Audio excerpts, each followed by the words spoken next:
Good evening.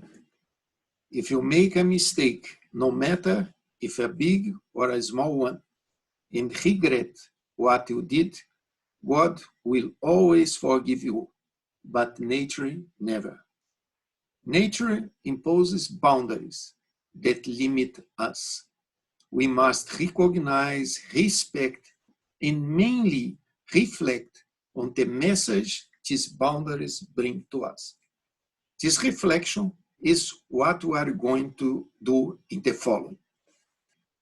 There are some physical limits. For instance, the maximal speed given by the light speed, 300,000 kilometers per second.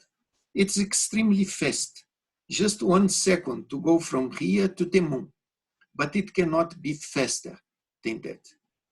The lowest temperature, minus 273 degrees Celsius.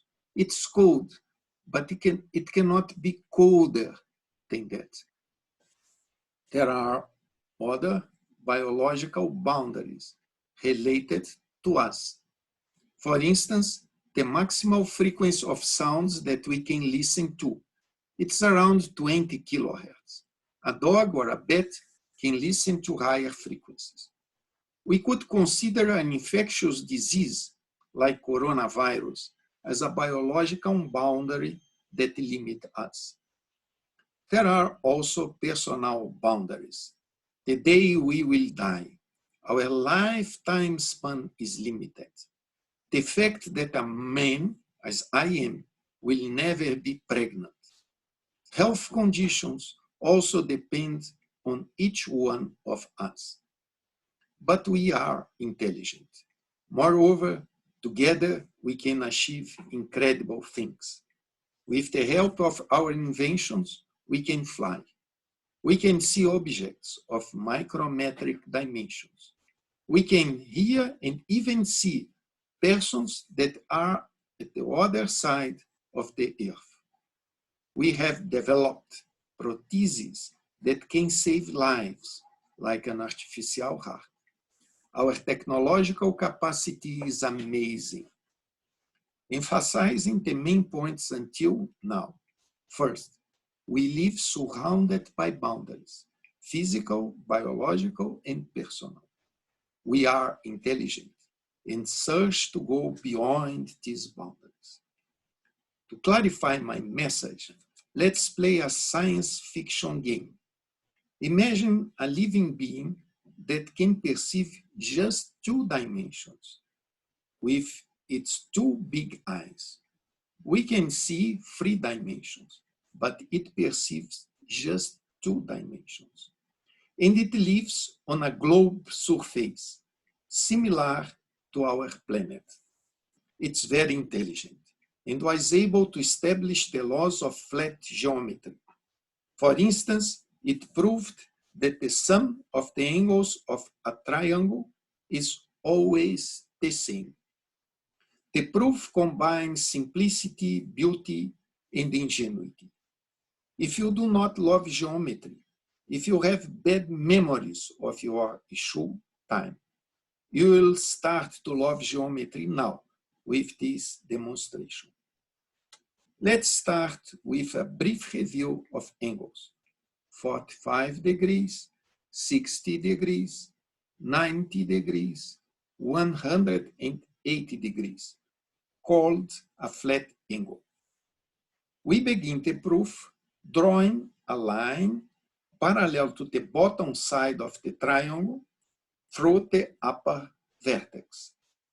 Now, alpha at the bottom and at the upper side are the same. Beta at the bottom and the upper side are the same.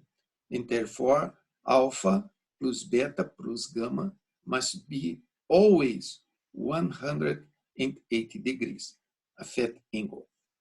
QED, quod erat demonstrandum.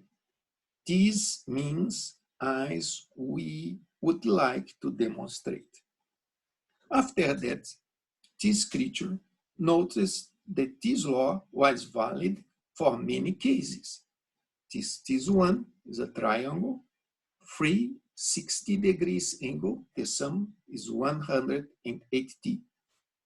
The second one, this triangle, the sum is also 180 degrees.